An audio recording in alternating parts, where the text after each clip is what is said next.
Dear students, welcome all of you at Meenakshi E-Tutor. Today we will discuss about constructivism.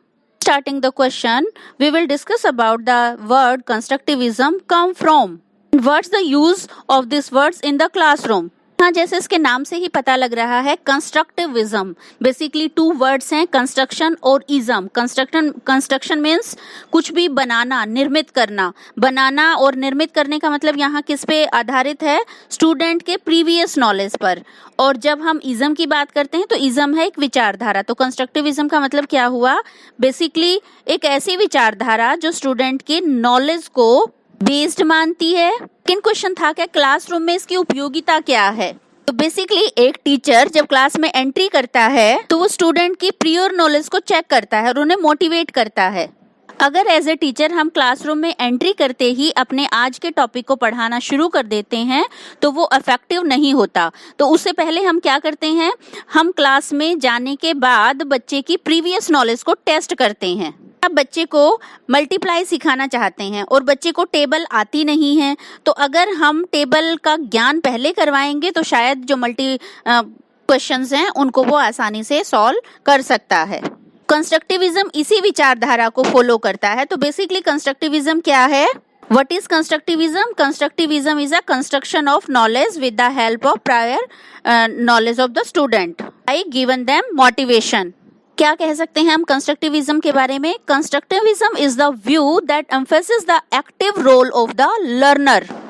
Constructivism जो विचारधारा है वो नए education system का एक पार्ट है. जैसे हम अगर पहले के टाइम की बात करें तो गुरुकुलों में एजुकेशन दी जाती थी. टीचर जो भी श्लोक बोलते थे स्टूडेंट्स उनको फॉलो करते थे और उनको लर्न करते थे. लेकिन एट प्रेजेंट जो इन्वायरमेंट है एजुकेशन का वो क्या है? चाइल्ड सेंटर्ड है. आज हम बहुत सारे सब्जेक्ट अपनी रुचि के अकॉर्डिंग पढ़ते हैं, अपने इंटरेस्ट के अकॉर्डिंग पढ़ते हैं.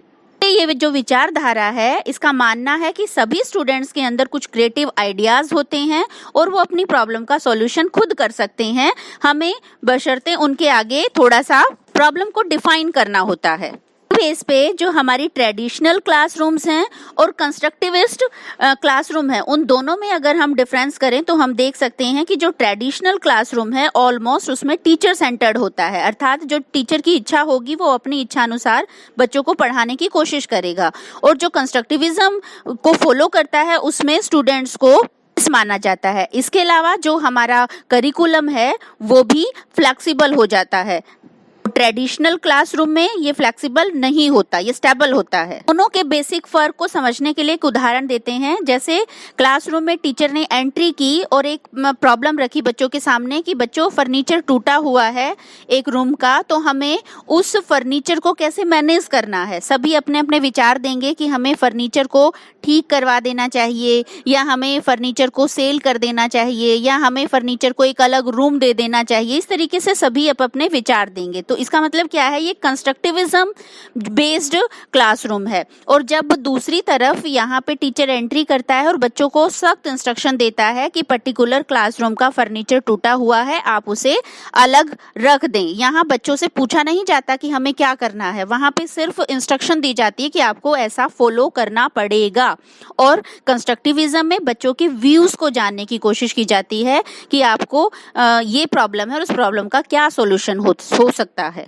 आधार पर हम अगर कंस्ट्रक्टिविज्म की कैरेक्टरिस्टिक्स की बात करें तो यहाँ हम कह सकते हैं जो स्टूडेंट है वो एक्टिव लर्नर होता है. स्टूडेंट्स को अपने नॉलेज को कंस्ट्रक्ट करने के बहुत सारी अपॉर्चुनिटी दी जाती हैं. स्टूडेंट्स को फ्रीडम दी जाती है सोचने की, समझने की, विचार करने की. कंस्ट्रक्टिविज्म कोलैबोरेटिव लर्निंग पे डिपेंड है. सहयोगी अधिगम का ये समर्थन करता है. कंस्ट्रक्टिविज्म बेसिकली कुछ टूल्स के ऊपर डिपेंड होता है. वो टूल्स क्या हैं? फर्स्ट है कोऑपरेटिव लर्निंग. कोऑपरेटिव लर्निंग का मतलब क्या है कि बच्चा समूह में रह के यानी कि ग्रुप में रह के जब अपनी प्रॉब्लम का सॉल्यूशन करेगा तो उसे इस तरह के एनवायरनमेंट में सीखने का आदी हो जाता है बच्चा. सेकंड है एक्सपीरियंस्ड लर्निंग. एक्सपीरियंस लर्निंग का मतलब क्या है? अनुभव से सीखना. जैसे एक छोटा सा एग्जांपल हम दे, अगर हम आपको बता दें कि जब आप स्विमिंग करने के लिए जाएं तो गहरे पानी में अपने हाथ और पैर को हिलाना है और आपको धक्का दे दें, नेचुरल सी बात है, रिजल्ट क्या होगा? डूब जाएंगे. तो यहाँ जब हम किसी काम को एक्टिव लर्नर के थ्रू करते हैं, जब भी हम किसी काम को इन्वॉल्व होके खुद करते हैं तो वो लर्निंग हमारी ज्यादा टाइम तक चल पाती है. तो इसका मतलब क्या हुआ, हम अपने अनुभव से, अपने एक्सपीरियंस से बहुत सारी चीजों को सीखें।